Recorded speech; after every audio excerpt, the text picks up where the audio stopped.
Hi అండి. నేను మీ కల్లమర్రి కృష్ణారెడ్డి.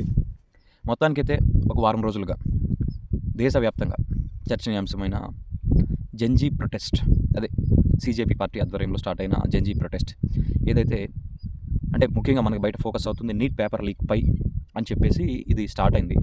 కానీ వాళ్ళ ఇంటర్వ్యూస్ కానీ ఇవన్నీ చూసిన తర్వాత నాకనిపించింది ఏంటంటే, ఇది కేవలం ఒక నీట్ పేపర్ లీక్ గురించి మాత్రమే కాదు, ఒక గవర్నమెంట్‌కి ఉండాల్సిన అకౌంటబిలిటీ గురించి ఈ ప్రశ్న ఎక్కడ మొదలైందో మనకు చూస్తే గనక గతంలో నాకు తెలిసి మేబీ మే నెలలో అనుకుంటా సుప్రీంకోర్టు సీజేఐ గారు కాక్రోచెస్ లాగా తయారవుతున్నారు ఈ దేశ యువత, వాళ్ళకి చదువులు ఉండవు, ఉద్యోగాలు ఉండవు, వాళ్ళంతా సోషల్ మీడియాలో ఆర్టీ యాక్టివిస్టులుగా వస్తారు అని చెప్తే, ఆ రోజు ఒక సెటరికల్గా స్టార్ట్ అయిన ఒక చిన్న మూమెంట్, ఒక నిప్పురవ కనుక చిలికి పెద్దగా అయినట్టు ఈరోజు ఇంత పెద్ద ఉద్యమం అయింది.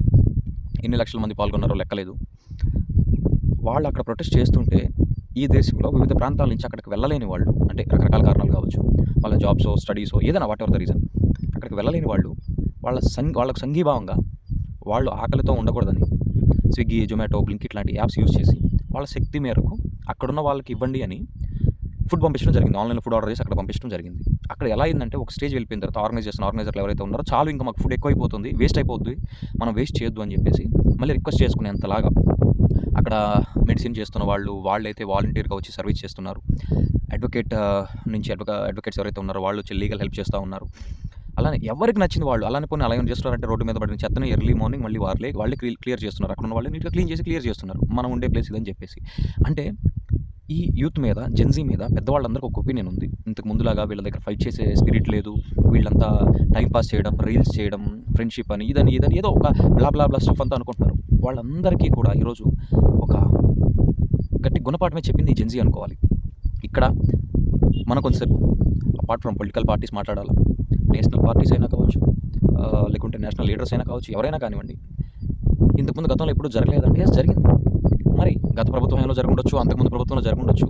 ఇన్నేళ్లు మారినా ఇంకా ఈ లీక్ల అడ్డు కట్ట వేయట్లేదు ఎవరు అంటే, ఎందుకంటే ఇప్పటివరకు ఒక గట్టి డెసిషన్ అనేది జరగలేదు కాబట్టి. ఇప్పుడు విద్యాశాఖ మంత్రి రాజీనామా చేయాలని చెప్పేసి ప్రొటెస్ట్ చేయడం, అందుకు కేంద్ర ప్రభుత్వం కూడా సానుకూలంగా స్పందించి ఆయనతో రాజీనామా చేయించడం, ఇదంతా జరిగిన తర్వాత వాస్తవానికి మాట్లాడితే ఆ నీట్ పేపర్ లీక్ అనేది విద్యాశాఖ కన్సర్న్లోనూ ఆయన చెప్తేనో ఆయనకు తెలుసో జరగలేదు. కానీ ఎప్పుడైతే ఆయన బాధ్యత తీసుకుని రాజీనామా చేశారో, నెక్స్ట్ టర్మ్ నుంచి అక్కడి నుంచి కింద ఉన్న అధికారులంతా కూడా కొంచెం కేర్ఫుల్గా బిహేవ్ చేస్తారు. అని మనం ఇక్కడ ఉన్న తప్పు జరిగితే అది అక్కడ రిఫ్లెక్ట్ అవుతుంది, ఎంటైర్ దేశానికి ఒక మచ్చలా ఉంటుంది. ఇది ఇలా జరగకుండా ఇంకా ఎంత స్ట్రిక్ట్ యాక్షన్ తీసుకోవచ్చు అనేది ఒక ఇనిషియేటివ్ ఇప్పటి నుంచి స్టార్ట్ అవుతుందని నేను నమ్ముతున్నాను. ఇంకపోతే ఈ సోషల్ మీడియాలో రోజుకు ఒక కథ అవుతుంది. అంటే మనం ఈరోజు ఒక స్టోరీ అనుకుంటే కొన్నాళ్ళు పోయిన తర్వాత దాని వెనుకున్న బ్యాక్గ్రౌండ్ స్టోరీ ఏదో మరొకటి ఇంకోటి వస్తూ ఉంటుంది. కాబట్టి ఈ సోషల్ మీడియాలో మనం ఏది 100% నమ్మడానికి లేదు. కాబట్టి ఇది ఇప్పటి వరకు ఈ సీజేపీ కానీ ప్రొటెస్ట్ కానీ వాళ్ళ వెనకమాల వేరే ఉద్దేశాలు ఏమీ లేవు. కేవలం యువత కోసం, ఈ దేశం కోసం. ఎందుకంటే రేపటి అన్నది ఇవాళ యూత్ ఏదైతే ఉందో వాళ్ళదే కాబట్టి భవిష్యత్తు. వాళ్ళ కోసం వాళ్ళు ఫైట్ చేసుకుంటున్నామని ముందుకొచ్చారు. మరి అంత పెద్ద ప్రొటెస్ట్లో నిన్న ఎక్కడో చూసే ఒక 2500 మంది యాంటీ సోషల్ యాక్టివిటీస్ చేసేవాళ్ళు కూడా పాల్గొన్నారు. ఫేషియల్ రికగ్నైజేషన్లో తెలిసింది అని చెప్పేసి. ఖచ్చితంగా ఎవరి అవకాశాలు వాళ్ళు ఎత్తుకుంటారు కాబట్టి అంత పెద్ద మూమెంట్లో వాళ్ళు కూడా జాయిన్ అయి ఉండొచ్చు.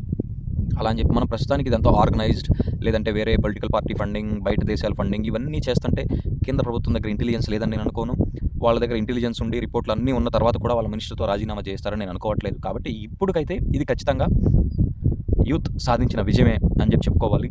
ఇలాంటి ప్రతిఘటన మా దేశంలో మాకు భవిష్యత్తు భరోసా కావాలి, మీరు పాలన చేసేదానికి మాకు అకౌంటబిలిటీ కావాలి అని ఈ దేశ యువత రోడ్డు మీదకు వచ్చి అడిగింది. ఎలా వాళ్ళు అసలు చూసే వాళ్ళకేమో ఫన్, అంటే వీళ్ళేమి కార్లు, ప్రభుత్వ బస్సులో లేదంటే ప్రభుత్వ వాహనాలు, ట్రైన్లు ఇవేవి దగ్ధం చేయలేదు, ఎక్కడా గవర్నమెంట్ ప్రాపర్టీ డ్యామేజ్ చేయలేదు.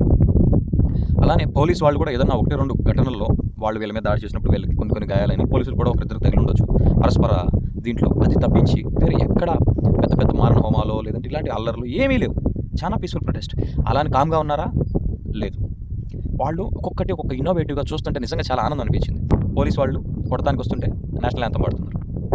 మరోపక్క వాళ్ళ మీద టీయర్ గ్యాస్ వేస్తే టీయర్ గ్యాస్ రిటర్న్లో వాళ్ళకి పంపిస్తున్నారు. వాటర్ క్యానన్స్తో వాటర్ చల్లుతుంటే చెదురుమదురవుతారని వీళ్ళు దాంట్లోకి వచ్చి మ్యూజిక్ పెట్టుకుని రైన్ డ్యాన్స్ చేస్తున్నారు. ఇలా ఒకటి కాదు, స్టాప్ బోట్లు పెడితే వాటి మీద స్కేటింగ్ చేస్తున్నారు. వీళ్ళు ఒక రకమైన కాదు, దెమ్సెల్ఫ్ అంటే వాళ్ళే బిజీ పెట్టేసుకున్నారు, ఒక ఫన్ జనరేట్ చేసుకున్నారు, మ్యూజికల్ కన్సర్ట్స్ పెట్టారు, లేట్ నైట్ పార్టీస్ లాగా సెలబ్రేట్ చేసుకున్నారు. అంటే ఎక్కడ ఇది ఒక ప్రొటెస్ట్, మన మీద దాడి చేయాలి, ధ్వంసం చేయాలి, ఒక వైలెన్స్ అట్మాస్ఫియర్ ఉండాలి నేను ఎక్కడ అనుకోవాలి. ఎంటైర్ వాళ్ళకి ఏదైతే ఉందో ఒక మచ్చ, వీళ్ళంతా టైం పాస్ చేస్తారు, ఫన్ గాయ్స్ అని అంటారు, పార్టీ గాయ్స్ అంటారు. అలాంటి మూడ్‌నే క్రియేట్ చేసి నిద్రపోతున్న వ్యవస్థని నిద్ర లేపే ప్రయత్నం చేశారు. ఆ ప్రయత్నంలో ఖచ్చితంగా విజయం సాధించారని నేను అనుకుంటున్నాను. ఇప్పటికైనా క్వెషన్ చేస్తేనే అది ఏ ప్రభుత్వం ఉన్నా, రాష్ట్ర ప్రభుత్వం అవనండి, కేంద్ర ప్రభుత్వం అవనండి, ప్రతిదీ మన రైట్. మనకి కాన్స్టిట్యూషన్ ఇచ్చిన రైట్. ఆ రైట్‌ని మనం వినియోగించుకోకపోతే లేదా ఆ రైట్ మనం యూజ్ చేసుకుంటే మన మీద కేసులు పెడతారు, దాడులు చేస్తారు. ఎన్నాళ్ళు దాడులు చేస్తారు? ఒకళ్ళ మీద చేస్తారు, ఇద్దరి మీద చేస్తారు. చూడండి మొన్న ముంబైలో ఒక అమ్మాయి బస్సు అట్లా అడ్డుపెట్టి మా తోటి ప్రొటెస్టర్‌ని మీరు తీసుకెళ్ళడానికి వీల్లేదు అంటే తిప్పేశారు. ఏం చేస్తారు? కేంద్ర ప్రభుత్వం కూడా దిగి వచ్చింది. That is the power of youth. కాబట్టి ఇప్పటికైనా ముఖ్యంగా మన తెలుగు రాష్ట్రాల్లో వాళ్ళు కూడా సమస్య వచ్చినప్పుడు మీరు కేవలం క్రికెట్ కోసమో లేదా సినిమా హీరోల కోసం మాత్రమే కొట్టుకుంటారు కాదు. రాష్ట్రానికి, దేశానికి, యువతకి సమస్య వచ్చినప్పుడు మేము కూడా రోడ్డుకి పోరాడుతాం అని చెప్పే ప్రయత్నం చేయాలని కోరుకుంటూ థ్యాంక్ యూ.